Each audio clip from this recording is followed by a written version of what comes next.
안녕하세요. 저는 딸아이 하나를 홀로 키우고 있는 30대 후반의 평범한 직장인입니다. 얼마 전까지만 해도 제가 사연글을 쓰게 될 줄은 상상도 못했는데 이렇게 사연을 작성하고 있으니 신기한 기분입니다. 결혼을 하신 분들은 아시겠지만 전혀 다른 환경에서 자란 두 사람이 만나서 결혼하고 나서 아무 탈 없이 지낸다는 것은 무척 힘든 일입니다. 서로의 양보와 배려가 없다면 즐거운 일보다 싸울 일이 더 많다는 것도요. 저는 제 결혼 생활에 그런 진흙탕 싸움이 있을 거라고는 생각을 못 해봤어요. 물론 상대방에게도 진흙을 퍼부어 주었지만요. 오늘은 그런 저의 이혼 이야기를 해볼까 합니다. 저와 남편은 아르바이트를 하며 만난 사이였어요. 대학을 다닐 때 부모님 선물을 사거나 돈이 필요한 일들이 있을 때마다 저는 단기 아르바이트를 하곤 했어요. 남편과는 그 아르바이트를 하며 만났어요. 그 사람은 참 착한 사람이었어요. 함께 일하는데 저를 많이 도와줬거든요.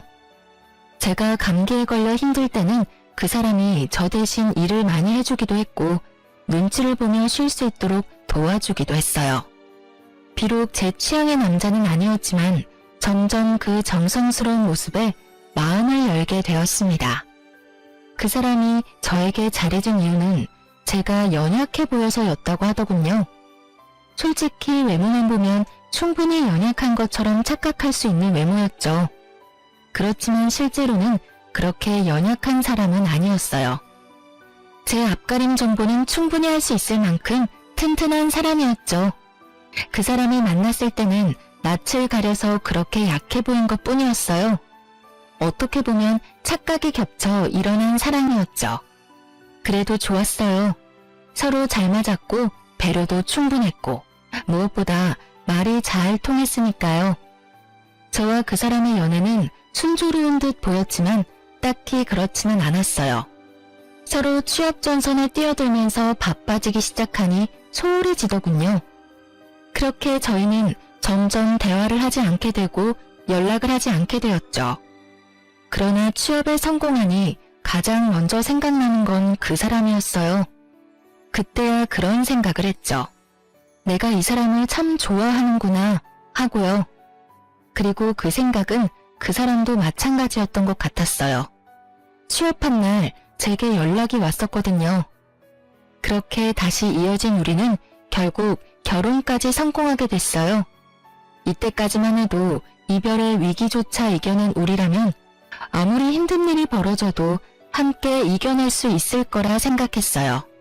그 모든 게 착각이었다는 것도 모르고 말이죠.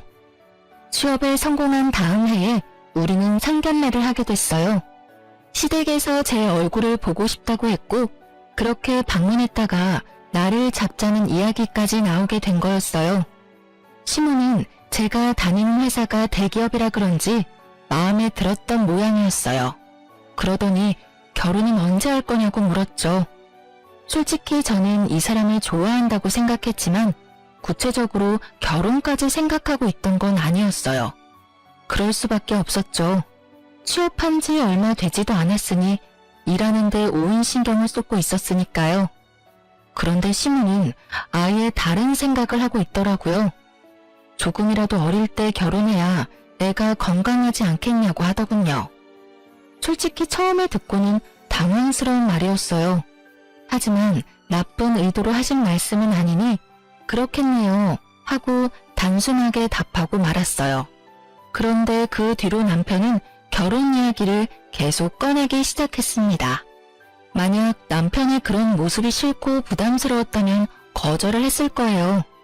하지만 그러기엔 그 사람과의 인연이 저에게는 소중했고 저도 이 사람과 헤어지고 싶지 않았으니까요. 어떻게 보면 선택지 위에 놓여 있었던 것 같아요. 이 사람과 함께 있기 위해 결혼을 하느냐, 결혼을 하지 않고 이 사람을 놓아줘야 하느냐. 저는 당연히 결혼을 하기를 원했죠. 결국 남들보다는 조금 이른 결혼을 하게 되었어요. 신혼생활은 즐거웠고 그때는 시모도 저희에게 무척 잘해줬어요. 그런 저에게 먹구름이 드리운 것은 아이를 낳고 난 뒤였어요. 태어난 것은 예쁜 딸이었죠. 그런데 산부인과를 찾아온 시모의 표정이 그리 좋지 않았어요. 옛날에는 딸 낳고는 미역국도 못 얻어먹은 거 알지? 첫째가 아들이 될 거라고 생각했는데 딸이라니. 이렇게 된 거 둘째 빨리 가지도록 노력하거라. 딸은 시집 가면 끝이야. 필요도 없는 거 애지중지 끌어안고 키울 생각 말고 아들 낳을 생각부터 해. 알았지? 저는 그 말을 들으면서도 이상하게 제 딸을 향한 말이 아니라 저를 향한 말같이 들려서 굉장히 기분이 나빠졌어요. 어머님, 첫 손주예요. 그래도 한번 안아주세요. 됐다. 뭐 이쁘다고 안아줘. 집 재산 다 들고 나갈 도둑인데. 언젠가는 너도 내 말 다 알아들을 거다. 어쩌자고 첫째로 딸을 낳아서는 본인도 여자면서 딸을 낳았다면 며느리를 타박하는 시모가 요즘 세상에 있다는 것도 신기할 노릇이었어요. 그래도 옛날 사람이니 그러려니 했습니다. 이해하고자 노력은 했어요. 아들을 원했던 분이니 마음대로 되지 않아 속상하셨겠다고. 그렇게 좋게 생각하고 넘기려 했지만 그 뒤에도 시모는 손녀에 대한 거부감을 숨기지 않았어요. 그리고 그것은 고스란히 저에게 스트레스가 되어 돌아왔어요. 그리고 그 와중에 저는 집으로 날아온 남편의 카드 내역을 보고 깜짝 놀랐어요. 무려 1,000만 원에 가까운 카드론을 받아 쓴 내역이 있었거든요. 저는 너무 놀라 그날 저녁 집에 돌아온 남편에게 따졌어요. 도대체 이게 뭐야? 무슨 카드론을 이렇게 썼어? 800만 원? 도대체 당신이 그만한 돈이 왜 필요한데? 혹시 당신 두 집 살림 차렸니? 제가 카드 내역서 종이를 흔들며 추궁하자 남편 얼굴에 땀이 나며 차색이 되더군요. 그게 돈이 좀 필요했어. 그러니까 뭘 하는데 이렇게 돈이 필요한데. 말해봐.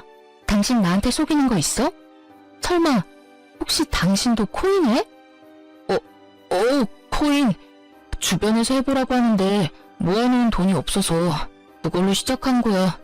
미안해 여보. 자기 미쳤어? 빚을 내서 코인을 하면 어떡해. 주식이나 코인은 여윳돈이 있을 때나 하는 거야. 그러다가 완전 쪽박 찬다고. 도대체 무슨 생각으로 이런 짓을 한 거야? 미안해 여보. 돈 좀 벌면 우리 애들이랑 집에 도움이 될 것 같아서 그런 건데. 의도가 나쁜 건 아니었지만 방법이 나빴습니다. 차라리 자기가 저축한 돈으로 했다면 이렇게까지 화가 나지도 않았을 거예요. 이거 하나뿐이야?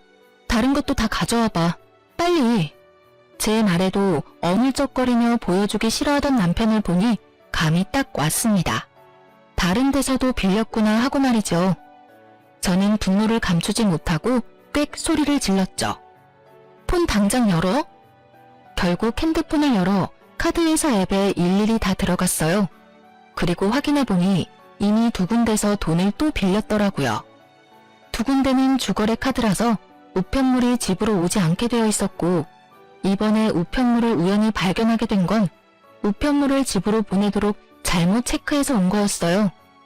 우연이 아니었으면 발견하지도 못했을 일에 저는 흥분해서 말했어요. 지금 내가 본 게 맞아? 어떻게 세 군데서 돈을 3,000만 원 가까이 빌릴 수가 있어. 그것도 코인을 하려고. 아무리 돈을 많이 벌어도 갚아야 될 돈이야. 당신 도대체 어쩌려고 이런 짓을 한 거야. 저는 부들부들 떨리는 몸으로 남편을 쳐다보며 화냈어요. 노발대발이라는 말 그대로 온몸으로 화를 냈죠. 여보, 미안해. 한 번만 용서해줘. 앞으로는 절대로 이런 짓 안 할게, 응? 당신이 원하면 각서까지 쓸 테니까 제발 한 번만 봐줘. 아, 당신 이거 어떻게 다 갚을 생각이었어? 각서 쓴다고 무슨 일이 해결되는데 이미 빌린 돈이 각서 쓴다고 돌아와? 그럼 어떻게 해야 할까?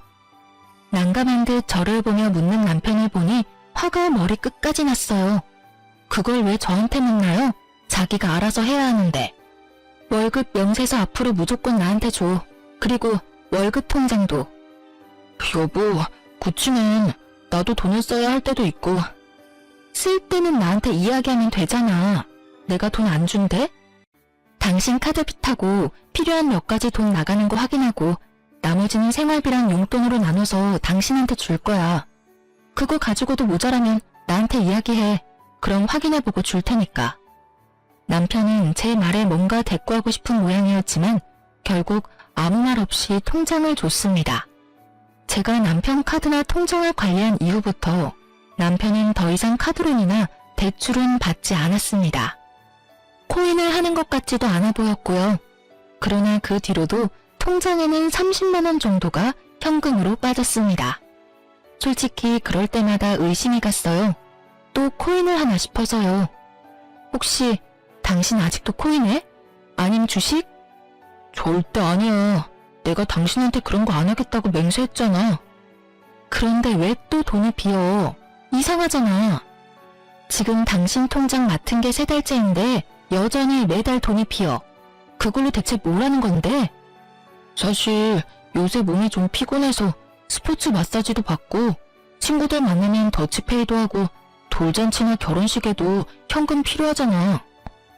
아니야. 당신 지금 좀 이상하긴 해. 월급 나오는 날 맞춰서 그 돈을 빼가는데 제가 의문을 제기하며 화를 내려는데 도중에 남편 전화기가 울리더군요. 슬쩍 보니 시모 전화였습니다. 저는 눈을 질끈 감으며 손으로 전화를 받으라는 신호를 줬습니다. 남편이 전화를 받더니 이상한 표정으로 제게 말하더군요. 어머니, 지금 이 밑에 계신데 지금 올라온다고 현관문 열어달라는데? 뭐? 무슨 말도 없이 집에를 오셔. 저는 주말이라 정리도 안 된 집과 씻지도 않은 남편을 보며 한숨을 쉬었어요. 말도 없이 아들 집을 찾는 시모의 행차에는 그에 걸맞는 이유가 있는 법이죠. 집에 들어오던 시모가 제게 말하더군요. 예, 너는 일하는 것도 좋지만 집도 좀 치우고 살아. 이게 뭐니? 돼지우리도 아니고. 너 직장만 아니었으면 에휴, 됐다. 내가 뭔 말을 하니? 죄송해요, 어머님. 오늘은 무슨 일로 찾으셨어요?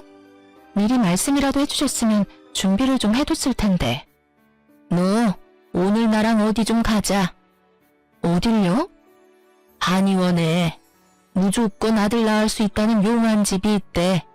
거기 가서 약도 좀 짓고 전집 가서 둘째는 언제 들어서는지도 좀 보고. 어서 준비해라. 예약해놔서 바빠. 어머님, 제가 저번에도 말씀드렸다시피 저는 둘째를 낳을 생각이 없어요. 솔직히 지금 육아휴직하고 쉬면 집도 힘들고요. 넌 네가 뭐 대단한 일이라도 하는 것처럼 말하네. 너 남편보다 조금 더 좋은 직장에서 일한다고 유세 떠는가 본데 며느리로 들어왔으면 해야 할 일은 해야지. 아들을 낳아서 대를 잇고 제사를 지낼 수 있도록 하는 게 너의 가장 중요한 일인데 그걸 안 한다고? 그럼 넌 왜 우리 집에 시집을 왔니? 아들도 안 낳아줄 거면서? 그리고 너 하나 없다고 해서 집이 망하겠어?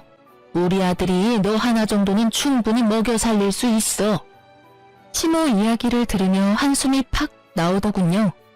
그놈의 아들 타령하는 시모를 보며 저도 참을 수 없어 한마디 보탰습니다. 네, 어머님이 그렇게까지 말씀하시니 어쩔 수 없네요. 저도 애 하나 더 낳도록 노력할게요. 지금 당장 그 직장 그만두더라도 남편이 저 먹여 살릴 수 있을 테니까요. 안 그래 여보? 제 말에 남편은 얼굴이 하얗게 질려서 눈도 못 마주치더라고요. 여보, 애를 낳는 거지 직장을 그만두는 건 아니지? 어차피 육아휴직하면 돈 적게 받는데 직장 그만두는 거랑 뭐가 달라? 당신이 책임지면 되잖아. 나랑 우리 딸. 어머님이 매번 내조하라고 하시는 것도 신경 쓰였고 내가 일 그만두고 당신 내조할 테니까 당신은 돈만 벌어와. 그래도 잘하던 일 그만두는 것도 아깝고 둘째는 나도 그렇게 크게 생각은 없는데. 남편은 필사적으로 저의 임신과 퇴직을 막더군요. 그럴 수밖에요. 남편 본인도 빚 갚느라 헉헉대는데 말이죠. 그게 무슨 소리야? 아들이 꼭 있어야지. 넌 왜 갑자기 네 마누라 편을 들어? 엄마, 그게... 어머님 아직 모르시나 보네요. 남편 카드 빚이 거의 3천만 원이라 그거 갚느라 지금 힘들거든요. 그래서 지금 당장 저 일 그만두고 애 가지면 저희 생계가 많이 힘들거든요. 그래서 그런 거니까 이해하세요. 그래도 가장인데 투잡이라도 뛰면서 저희 부양하려고 노력하지 않을까요? 그 말에 시모가 기가 찬다는 얼굴로 남편을 쳐다보았어요. 남편이 시모의 도끼 어린 눈빛을 피하는 걸 보고 속이 시원했죠. 이제는 시모가 내게 애를 가지라고 말하지는 않겠구나 싶었어요. 제 예상대로 시모는 제게 아무 말도 안 하고 남편을 향해 있는 대로 욕설을 퍼붓더군요. 너 우리 집안의 아들이 얼마나 귀한 줄 몰라? 네가 이런 못난 짓만 안 했어도 지금 손주가 태어났을지도 모른다고. 어휴, 이 멍청한 거사. 도대체 그 돈을 다 어디다 썼어? 남편은 시모의 욕설을 고스란히 받으면서도 변명 한마디 하지 않더군요. 앞으로 그럴 일 없어요. 와이프한테 통장 다 잡혔으니까. 그리고 앞으로 둘째 이야기 좀 그만하세요. 잘 해결되겠죠. 그러니까 이제 가세요. 그러면서 남편은 시모를 쫓아냈어요. 그리고 남편 자신도 밖으로 나가버렸어요. 시모는 그 뒤로 제게 둘째를 가지라는 말은 입 밖에도 꺼내지 않았어요. 그러려면 못난 아들이 벌인 일을 들춰야 하니 입 밖에도 내지 않더군요. 둘째라니, 이 와중에 둘째가 가당키나 한가요? 그렇게 저는 평화를 찾았습니다. 그러나 그 평화는 한 달도 되지 않아 깨져버렸어요. 하루는 시모가 저를 시댁으로 불렀어요. 줄 게 있으니 오라는 말에 시댁으로 향했어요. 시모가 준비한 것은 한약이었습니다. 저번에 말한 그 한의원에 가서 지어온 것이었어요. 시모는 그 뒤로 애를 가지라는 말을 한 번도 꺼내지 않았는데 그 약을 준비하고 저를 기다리고 있더군요. 그러면서 그러더군요. 아들이 진 빚은 내가 갚아주마. 그러니 너는 마음 놓고 애 가질 준비나 해. 이거 먹으면 금방 아들 들어선다고 하더라. 언제까지 딸내미 하나 보면서 살 거야? 든든한 아들이 있어야 해. 내가 저번에 점집도 가서 너한테 아들이 있는지 확인했는데 있다더라. 아무렴? 있고 말고. 그러니 이거 먹고 얼른 둘째나 가져. 시모는 포기하지 않았더라고요. 그 돈을 대신 갚아주는 한이 있더라도 둘째, 아니 아들을 보겠다는 확고한 의지가 느껴졌어요. 그런데 그때 시댁벨이 울리더군요. 문을 열어보니 남편과 웬 여자, 그리고 어린 남자아이였어요. 그때부터 저에게 지옥이 펼쳐졌어요. 그 여자가 저를 밀고 안으로 들어오더니 앉아서 엉엉 우는 게 아니겠어요? 웬 미친 여자인가 싶었는데 남편도 그 여자 뒤를 따라가더니 시모 앞에 가지런히 앉는 겁니다. 여보, 당신 뭐해? 이 여자는 누구야? 그게... 누구긴 이 남자 아들 낳아준 여자지. 그 말에 저도 놀랐지만 시모 눈이 더 동그래지는 걸 봤어요. 아들이라면 눈 돌아가는 시모 앞에서 그 여자는 더 크게 화를 내며 제게 말하더군요. 당신이 어떻게 이럴 수가 있어? 사람을 얼마나 닥달을 했으면 돈 한 푼을 편하게 못 써? 그것 때문에 어린 아들이랑 내가 얼마나 고생을 했는지 알기나 해? 이 여자가 정신이 나갔나? 여기가 어딘지 알고 와서 지금 이 난리야. 저는 이 상황이 금방 이해가 가지 않았어요. 이 여자가 자기 입으로 지금 우리 남편 상간녀라고 말하는 것이 제가 듣고 있는 게 맞나 싶었어요. 어떤 상간녀가 시댁에 쳐들어와서 이 난리를 쳐요? 그런데 이 여자는 아주 뻔뻔하더군요. 시모 앞에서 제게 삿대질을 해가며 난리를 쳤습니다. 그럼 내가 난리치게 안 생겼어? 당신이 뭔데 이 남자 월급 통장을 쥐고 있어? 당신이 돈 못 쓰게 하는 바람에 이 사람한테 의지할 수밖에 없는 나랑 우리 불쌍한 아들은 이대로 길거리에 나앉게 생겼다고. 지금 너 상간녀라고 자랑하러 왔어? 아님 얼마나 불쌍한지 자랑하러 왔니? 그것도 아니면 이 남자 통장을 못 갖게 돼서 열받아서 화내러 왔어? 당신 당장 이거 설명해. 무슨 일이 벌어진 건지 당장 설명하라고. 왜 내가 여기서 이딴 말 듣고 있어야 하는데? 저는 이 정신없는 와중에 남편을 불렀습니다. 짐작은 가는데 제대로 된 설명이 필요했어요. 그리고 추궁할 상대도 필요했죠. 여보, 미안해. 내가 정말 할 말이 없어. 나 이 사람이랑 작년 동창회에서 만났고 우리 사이에 애까지 태어났어. 그래서 급하게 돈을 빌려 쓴 거고. 애가 생기니까 돈이 많이 들더라고. 그래서 두 집 살림을 차렸다. 그거야? 당신 미쳤어? 나랑 우리 딸을 놔두고 불륜? 아니, 그것도 화가 나서 팔짝 뛸 일인데 이 여자는 여기에 왜 데리고 왔는데 밖에서 해결을 봤어야지. 그게 나 당신이랑 이혼하고 싶어. 이 여자랑 살 거야. 그래서 여기 온 거고. 이혼? 네가 왜 이혼을 입에 담아? 이혼 이야기는 내가 꺼내야 되는 거 아니야? 그리고 이혼 내가 안 해주면 어쩔 건데? 어머니한테 부탁할 거야. 어머니, 좀 도와줘요. 어머니 손자 원했잖아. 여기 이 여자 아들이 내 아들이에요. 그러니까 이혼하는 거 좀 도와주세요. 그 빚만 좀 어떻게 하면 이혼해도 잘 살 수 있을 거예요.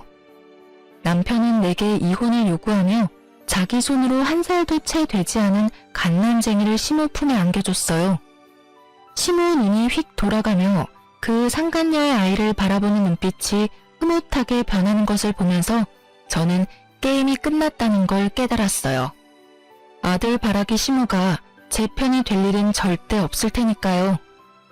내가 그 돈 갚아줄 테니까 너희 이혼해라.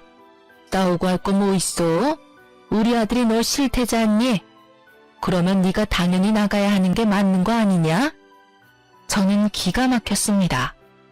이혼을 하기 위해 시모를 설득하려고 애까지 데리고 여기 온 거였어요.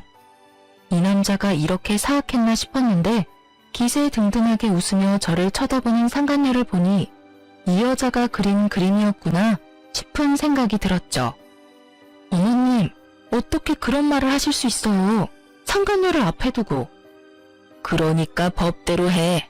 솔직히 우리 아들이 바람핀 거 말고 무슨 잘못을 했니? 잘못이라면 네가 했지. 네가 우리 아들한테 잘했으면 아들이 널 두고 바람을 폈겠어? 그게 지금 하실 말씀이세요? 그러니까 나 보기 싫으면 얼른 이혼해. 나는 손주만 있으면 된다. 다른 건 다 사소한 것들이야. 저는 이 상황이 정말 이해가 가지 않았어요. 제가 피해자인데 여기서는 제가 이상한 사람이 된 것 같았죠. 여보, 정말 이렇게 부탁할게. 헤어져줘. 위자료는 내라면 낼게. 그러니까 제발 부탁이야. 부탁? 나 이혼녀 만들고 우리 딸 아빠 없는 자식 만드는 것도 부탁이라고 하는 거니? 어떻게 당신이 나한테 이럴 수가 있어? 당신은 능력 있잖아.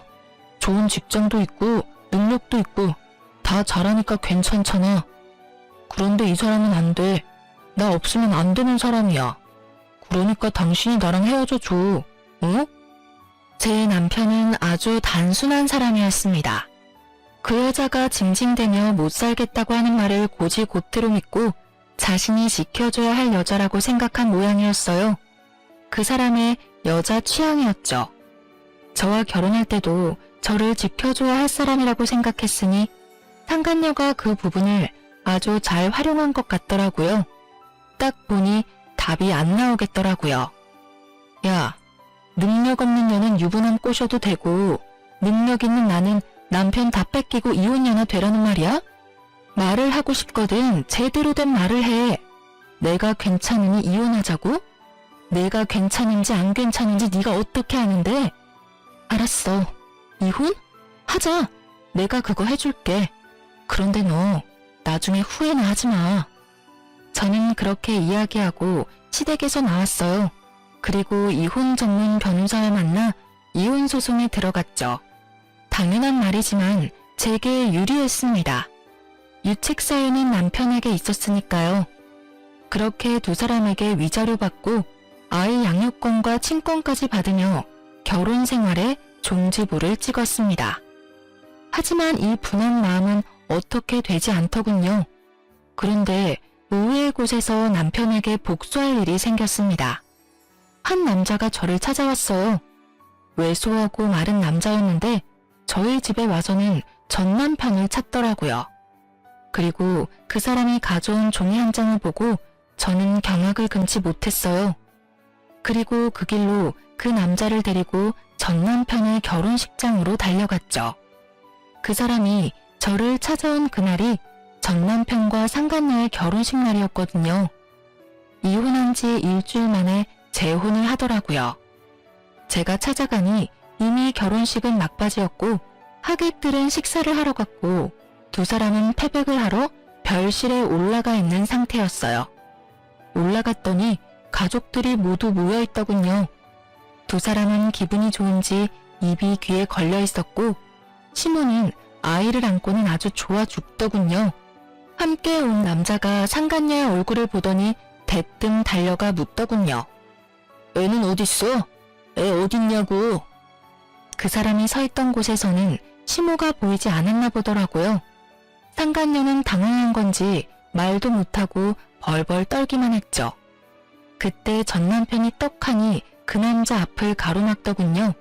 그러면서 저한테 화를 냈어요. 이게 뭐하는 짓입니까? 당신 이 사람이 누군데 여기까지 데리고 와. 그리고 난 당신 결혼식에 초대도 안 했어. 알아, 초대 안 한 거. 나도 올 생각 없었어. 근데 여기 당신 애타게 찾는 분이 계셔서 모시고 온 거야. 좀 급해 보였거든. 그런데 이렇게 서로 좋아 죽는 거 보니까 여전히 모르나 보네. 내가 뭘 모르는데. 당신 혹시 나랑 이혼했다고 이런 식으로 해코지 하는 거면. 저는 전 남편 말을 뚝 잘라먹고 이야기했어요. 뻐꾸기 새끼 잘 키우고 있는 거면 됐어. 자기 자식도 아닌데 당신도 참 대단하다. 돈 빌려다 돈도 갖다 바치고 마음도 주고 당신도 참 대단한 순정파네? 그치? 얼굴 어디 하나 비슷한 곳도 없는데 정이 가긴 하나 보네. 제 말에 남편놈 얼굴이 일그러지더군요. 그런 남편놈 얼굴에 그 남자가 제게 보여줬던 서류를 펼쳐 보여줬죠. 저 남자랑 네 아이 친자 검사 결과래. 근데 일치라고 뜨네? 그럼 저희 아버지가 누굴까? 제 말에 남편놈이 말을 잊었는지 종이만 뚫어져라 쳐다보고 있더군요. 이게 저 사람이랑 우리의 친자 검사 결과라는 걸 어떻게 믿어? 내가 당신을 못 믿는데. 그럼 당신 와이프한테 물어봐. 저 애가 누구 애인지. 그러나 전 남편 곁에 있던 상간녀도 그다지 좋은 상황은 아니었어요. 그 남자가 상간녀를 향해 비난을 퍼붓고 있었거든요. 야, 너 내 아이 데리고 지금 딴 놈이랑 결혼하는 거야? 네가 뭔데 여기서 그런 말 하는 건데. 나 너랑 결혼한 적도 없고 사귄 것 뿐인데 여기 와서 남의 결혼식 망치기나 하고. 결혼하려고 동거하면서 준비 중이었지. 그것도 내 애 임신한 채로. 너 애 임신한 동안 나한테 매달 100만 원씩 뜯어갔냐 안 뜯어갔냐? 임신했을 때는 애 빌미로 돈 갖다 달라 난리를 치더니 애 태어나니까 살던 월세방 보증금 받아서 도망을 가? 그러고는 고작 유부남 꼬셔서 가정 파탄 내고 결혼? 그래, 네가 무슨 정신 나간 짓을 하든 상관없는데 애랑 돈은 돌려줘야지. 우리 어머니가 그 애를 얼마나 기다렸는지 알기나 해? 네가 뭐 착각하나 본데 내 아이 당신 자식 아니야. 내가 그런 것도 안 알아보고 여기까지 왔는 줄 알아? 잔말 말고 애 내놔. 그리고 그 애한테 쓰겠다면서 나한테서 뜯어간 돈 2천만 원이랑 월세 보증금도 다 돌려내. 너 돈 안 돌려주면 경찰에 사기죄로 신고해버릴 거니까. 상간녀와 상간녀의 남친은 아주 박터지게 싸우더군요. 두 사람의 싸움에 근처 친척들 시선이 몰린 건 당연한 거였고요. 시모는 얼굴이 완전 흑색이 돼서는 이 상황이 뭔지 파악하려고 애쓰는 것처럼 보였어요. 어머님, 기분이 많이 안 좋으시겠네요. 그렇게 애지중지 안고 빨고 하던 손자가 어머님 친손자가 아니라니 말이에요. 이게 다 뭐야? 너 네가 벌인 일이지? 네가 우리한테 복수하려고 그런 거지? 어머님도 참 너무하시네요. 제가 이렇게 친절히 그 애가 남편 아들이 아닌 사실을 알려드리고 있는데 할 말이 그것뿐이에요. 못 믿겠으면 친자 검사해보세요. 그런데 한 가지만 말씀드릴게요. 어머님이 안고 계신 손주 이제 태어난 지 5개월이죠? 그런데 아세요? 그 사람이 동창회에서 저 여자랑 실수했다는 날이 12개월 전이에요. 애가 태어났으면 이제 막 2, 3개월이어야 하는데 걔는 벌써 5개월. 아무리 한두 달 빨리 태어났어도 개월수가 안 맞잖아요. 그렇죠? 제가 그렇게 말하자 옆에서 듣고 있던 남편님 얼굴이 맛이 가더군요. 임신을 하면 10달을 애를 품어야 하는데 본인이 계산해봐도 애가 저 개월수가 되면 안 된다는 걸 알았나 봐요. 뭐 처음부터 모른 건 자기 잘못이죠. 미리 계산해봤다면 저 여자 수작을 알았을 텐데 그런 것도 모르고 놀아나는 꼴이란. 한심하기 그지없는 눈으로 남편을 바라봐줬어요. 그리고 마지막으로 한 방 더 먹여줬어요. 그래도 애는 아직 정식으로 당신 애는 아니지? 당신 애로 되어 있으면 양육권, 친권 이런 건 어떻게 되는 걸까 싶네. 솔직히 나는 그쪽이 더 걱정돼서. 우리 딸 양육비도 당신이 줘야 하는데 겹쳐서 우리 애한테 올 것까지 문제 생기면 안 되잖아. 저의 그 말에 그제야 그 사실을 깨달았는지 전 남편이 상간녀에게 다가가 큰 소리로 퍼붓더군요. 야, 너 정말 다 사실이야? 우리 애가 사실은 내 애가 아니었던 거냐고. 무슨 소리야. 당신 애가 맞아. 저놈이 나랑 헤어지고 열받아서 깽판 치려고 여기 온 거야. 나 한 번만 믿어줘. 응? 그러면 지금 당장 친자검사해도 상관없지? 그건 당신 설마 진짜로 나 못 믿는 거야? 지금 상황을 좀 보라고. 이 상황에 널 믿는 게 더 어려운 거 아니야? 그리고 저 남자한테서도 돈 받았다며. 나한테서도 돈 받아갔잖아. 두 사람 싸우는 모습 보니 어찌나 통쾌하단죠. 거기다 심호 뒷목 잡고 쓰러지는 꼴 보니 정말 가슴에 꽉 막혔던 돌덩이 하나가 쏙 빠져나가는 느낌이었어요. 알고 보니 두 사람은 이미 저와 전 남편이 이혼한 다음날 혼인신고까지 하고 아이도 자기 아들로 이미 인지신고했더라고요. 뭐가 그리 급한 건지. 그게 아니라면 이것도 저 불려시 같은 상간녀가 시킨 일일지도 모르죠. 좋은 일 많이 해서 좋겠네. 빨대 꽂아서 양육비 쪽쪽 빨아먹으려는 여자한테 홀라당 넘어가서는. 그렇다고 내 딸 양육비 안 내면 양육비 강제 집행 신청해서 당신 회사 사람들이 다 알도록 만들 테니까 잘 처리해줘. 알았지?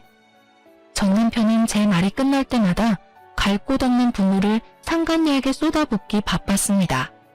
상간녀도 나쁜 짓 했지만 자기가 한 짓은 더 나쁜 짓인 걸 모르고 오로지 남 탓이나 하고 있으니 상간녀는 상간녀대로 두 남자의 추궁에 겨우 버티는 중이었죠.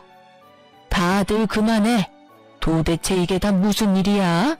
이게 참말이야? 이 애가 내 손주가 아닌 게 진실이야? 어머님, 우리 애는 그 사람 애예요. 제가 낳은 아들인데 제가 모르겠어요. 거짓말 좀 그만해. 애랑 내가 친자일치라고 나오는데 왜 자꾸 거짓말을 해? 네 속셈 내가 모를 줄 알아? 너 애 하나로 이쪽 저쪽 돈 뜯어내려고 그런 거잖아. 남자가 종이를 흔들며 답답하다는 듯 말하고 시몬은 그 종이 보더니 며느리인 상간녀에게 말하더군요. 지금 당장 검사하러 가자. 검사하고 애가 내 핏줄이 아니면 그때는 너 죽고 나 죽는 거야. 알겠니? 어머님, 꼭 그렇게까지 하셔야겠어요. 그거 하시는 순간 저희 모자랑 연 끊는 거예요. 너 지금 나 협박하니? 너 지금 여기 친척들 다 와 있는 곳에서 이런 일 벌어진 걸 어떻게 수습할 건데? 그리고 난 죽었다 깨도 내 핏줄 아니면 키워줄 생각 없어. 이 애가 내 핏줄이 아니라면 차라리 딸 낳은 전 며느리한테 찾아가 둘째 낳아달라고 비는 게 훨씬 낫겠다. 어디서 동네 창피하게 결혼식 날 동거하던 남자가 찾아와? 너 같으면 이해가 가니? 연을 끊던 말던 상관없는데 끊게 되면 책임질 각오는 돼 있지? 네가 나한테 받아간 돈이 5천이다. 그거 다 개워내고 멀쩡한 우리 아들 부부 사이 파토낸 것도 책임져. 그건 상간녀만의 문제가 아니었지만 시모는 아주 상간녀를 잡아먹을 듯 노려보며 난리였어요. 서슬퍼런 시모 모습에 상간녀는 부들부들 떨더라고요. 무서운 건지 분한 건지는 모르겠지만요. 그리고 주변 친척들이 수근거리는 소리가 다 들렸어요. 아이고, 이를 어째? 손자 생겼다며 좋아 죽던 사람인데 애가 친손자가 아니면. 어쩐지 번갯불에 콩 볶아 먹듯 후다닥 처리한다 싶었어. 저 여자가 상간녀였던 거지? 세상에, 조강지처 내치면 천벌 받는다더니 옛말 틀린 게 하나도 없어. 친척들 이야기 들으며 저는 그 사람들을 다 놔두고 유유히 결혼식장에서 나왔어요. 정말 너무 유쾌한 하루였어요. 그날 아침에만 해도 최악의 하루라고 생각하고 있었는데 말이죠. 상간녀 전남친의 등장으로 일이 이렇게 될 줄이야. 전남편 친구 와이프로부터 전해 들은 말에 의하면 그 상간녀가 결국 친자 검사를 했는데 확실히 전남편 애가 아닌 걸로 나왔다고 해요. 그것 때문에 한바탕 총극도 펼쳐졌다고 하더군요. 여태껏 가져간 돈 달라는 전남편 말에 상간녀가 함께 살면서 갚겠다는 어이없는 말을 했다고 하더라고요. 전남편이 어이없어서 재혼 없던 일로 하자고 인연 끊자고 했다가 상간녀가 울고불고 매달리며 버리지만은 말라고 했다더군요. 게다가 상간녀는 전남편 회사 찾아와서 용서해 달라면서 그 앞에서 소리 지르고 난동을 피웠대요. 조용히 사라져도 모자랄 판에 회사에까지 와서 직원들 다 알도록 소란 피우는 바람에 전남편은 혼이 쏙 빠졌다고 하더군요. 여리여리한 여자를 지켜주고 싶었던 전남편은 결국 여리함을 가장한 꽃뱀에게 홀라당 다 뜯어먹히고 마음까지 뜯겨서 좌절했다고 하니 이래서 사람은 죄짓고는 못 살아요. 그렇게 두 사람이 결혼식 치르자마자 이혼한 이야기를 들었죠. 그 뒤로는 어떻게 된 건지 듣지 못했어요. 그렇게 저와 이 사람들의 악연은 모두 정리했어요. 남은 것이라고는 아이가 성인이 될 때까지 받아야 하는 양육비라고 생각했죠. 그렇지만 저도 이혼 후 쉽게만 지낸 건 아니에요. 아이를 위해서 좀 더 시간이 자유롭고 덜 힘든 곳으로 직장을 옮기게 됐거든요. 고맙게도 추천받아 이직을 했기에 직급은 그대로 유지하며 일할 수 있었어요. 그런데 그 직장에서 악연의 흔적을 만나게 될 줄이야. 바로 전 남편과 딱 마주친 거 있죠? 직장 상사와 부하 관계로요. 솔직히 전 남편이 그 회사를 그만둘 거라고는 생각도 못했기에 당시 마주쳤을 때는 너무 놀랐어요. 그렇게 한 달 정도 불쾌한 상황이 이어지다가 회식 자리가 생겼어요. 그런데 한 여직원이 저한테 묻더군요. 대리님, 애가 아직 어리죠? 혹시 남편분이 많이 도와줘요? 어? 나 혼자 된 지 1년 됐어. 전 남편이랑 이혼했거든. 어머, 죄송해요. 그런 줄도 모르고. 괜찮아. 그럴 수도 있지. 솔직히 전 남편이 상간녀랑 바람나서 혼외자 만들고 이혼한 거라서 차라리 없는 게 낫다 싶어. 그래서 대리님이 이혼하자 한 거군요. 잘했어요. 그딴 인간 뭐 좋다고 끌어안아요. 그냥 내다버리는 게 답이에요. 아니, 그 사람이 이혼해달라 하더라고. 상간녀는 너무 여리고 착해서 자기가 지켜줘야 한다는 뭐라나? 제 말에 여직원이 벙찐 얼굴로 갑자기 화를 막 내더군요. 뭐라고요? 우와, 세상에 진짜 미친 쓰레기 같은 인간이 있긴 있네요. 어떻게 바람핀 주제에 이혼을 요구해? 진짜 그걸 가만히 뒀어요? 저 같으면 그 자리에서 머리끄댕이라도 잡았을 건데. 그러게나 말이야. 그런데 더 웃긴 거 이야기해줄까? 나랑 이혼하고 전 남편이 그 상간녀랑 결혼하는 날 상간녀랑 동거했던 남친이 결혼식장에 와서 애랑 돈 내놓으라고 난리였거든. 애를? 왜요? 거기다 동거... 그 상간녀 진짜 배짱이 장난 아니네요. 설마 애 가지고 장난질한 건 아니죠? 왜 아니겠어? 알고 보니 전 남편 애라며 상간녀가 데려온 애는 그 사람 애가 아니고 상간녀 전 남친 애였던 거지. 애 하나 가지고 남자한테 돈 좀 뜯어보려고 유부남을 꼬셨고 그 유부남은 그 수작에 넘어가서 결국 집 팔자 지가 꼬았지. 저는 그 이야기하면서 전 남편을 슬쩍 봤어요. 그랬더니 연신 휴지로 얼굴에 땀을 닦고 있더군요.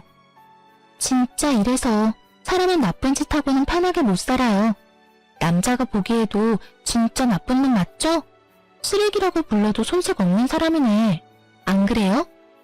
여직원이 전 남편에게 동의를 구하듯 묻는데 전 남편은 그러네요 하면서 억지 웃음 짓고 있더라고요. 직원들 입방에 오르내리는 게 힘들었는지 나중에 저희 집까지 찾아와 제발 그만하라며 소리치더군요. 이런 식으로 계속돼 이야기하면 명예훼손으로 소송 걸 거야? 명예훼손? 소송하고 싶으면 해. 나는 걸릴 게 없어. 내가 겪은 이야기 회식 자리에서 한 것뿐이고 그 전 남편이 너인 것도 아무도 모르잖아. 너 혼자 힘들 뿐인데 소송해서 전 직원이 다 알도록 만들고 싶으면 그렇게 해. 만약 그렇게 해서 직원들 입에 내 이름 오르내리면 그때는 내가 당신 고소할 거니까.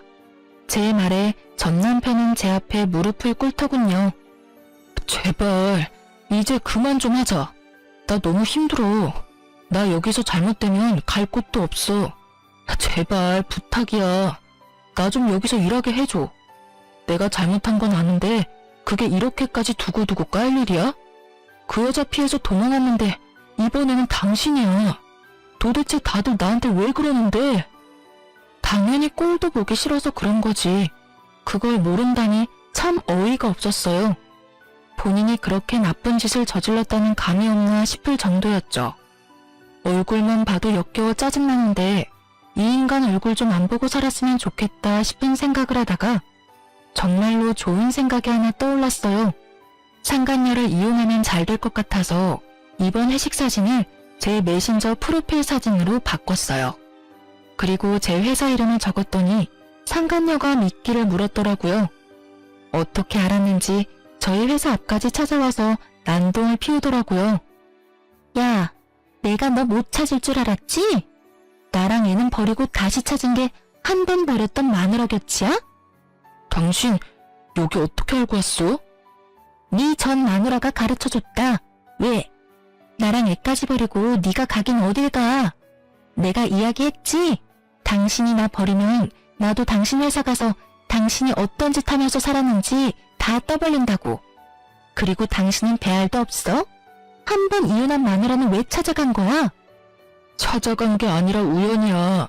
여기 오니까 이 사람이 여기 와 있었던 거고. 그리고 여기서 이러지 마. 다른 데 가서 이야기하자고. 전 남편이 당황했는지 상간녀 팔을 잡고 회사 앞에서 벗어나려고 필사적으로 끌어당겼지만 상간녀는 꼼짝도 하지 않더군요. 내가 왜 다른 데 가야 해? 여기서 이야기하면 되잖아. 당신이 나랑 애 버리고 간 거 세상 사람들이 다 알도록 만들어줄 테니까. 그 애가 내 애가 아닌데 왜 여기 와서 이래? 진짜 애 아빠 찾아가서 말하라고. 우리 이미 이혼해서 남이야. 어떻게 애를 당신 아들로 들였다가 그렇게 내칠 수가 있어? 당신 나 사랑한다고 하지 않았어? 내 덕분에 당신 빚도 다 갚았는데 당신이 어떻게 나한테 이럴 수 있어? 당신 덕분이라고? 내가 지금 이 모양 이 꼴이 된 게 당신 덕분이긴 하지. 당신 때문에 멀쩡한 가정 내 손으로 찢어발기고 돈까지 빌려서 어머니에게 갚도록 만들었지. 그리고 전 회사에 와서 이 난리 피우는 바람에 거기 있지도 못하고 이직했는데 여기까지 쫓아와서 이러는 거야? 당신이 하나부터 열까지 다 잘못했는데 왜 나한테 이러는 거야? 당신 혼자 잘 살겠다고 도망가는 건 안 되지. 당신이 나 책임지겠다며? 바람은 혼자 피워? 그럼 나랑 바람을 피우지 말지 그랬어. 그랬으면 가정도 지키고 돈도 안 빌리고 부적에서 잘 살 수 있었을 텐데, 어? 지가 잘못한 건 하나도 없고 남 탓만 하지? 이혼도 네 손으로 했지. 내가 손모가지 붙잡고 이혼 서류에 사인하라고 협박이라도 했어? 다 자기가 한 주제에 나한테만 책임 전가하겠다는 거잖아. 그러면서 이렇게 또 나 내치고. 상간녀 이야기 들으며 속이 시원한 건 또 처음이었어요. 하긴 무슨 일이 있어도 본인이 흔들리지 않았다면 이런 일은 벌어지지 않았을 테니까요. 그렇게 회사 앞을 한바탕 시끄럽게 만들고는 전 남편은 이직한 지 얼마 안 된 이 직장도 그만뒀어요. 얼굴 다 팔리고 쪽도 다 팔렸으니 더 다닐 엄두가 나지 않았던 모양이었어요. 그렇게 이 일까지 그만둔 전 남편은 결국 택배 상하차 일을 시작한다고 들었어요. 상간녀는 전 남편에게 명예훼손과 스토커로 소송 걸려서 열심히 법적으로 싸우고 있다고 하더군요. 둘이 붙어서 하하호호 즐겁게 사람 인생 하나 조져놓더니 결국엔 서로 나란히 저격하다가 날아간 거 보면 정이라는 게 아직은 살아있는 모양입니다. 저는 이직한 회사에서 이제 그 얼굴 볼 일 없게 돼서 너무 즐겁게 일하고 있어요. 저런 놈이라는 걸 왜 몰랐나 싶었지만 이제라도 손절해서 천만다행이에요. 잘못해서 다시 엮일 뻔한 악연의 고리도 이번 기회에 확실히 끊을 수 있어서 조금 안심했어요. 긴 글 읽어주셔서 감사합니다. 다음에는 좋은 소식으로 사연 쓸 수 있도록 열심히 살게요. 여러분, 오늘도 좋은 하루 되세요.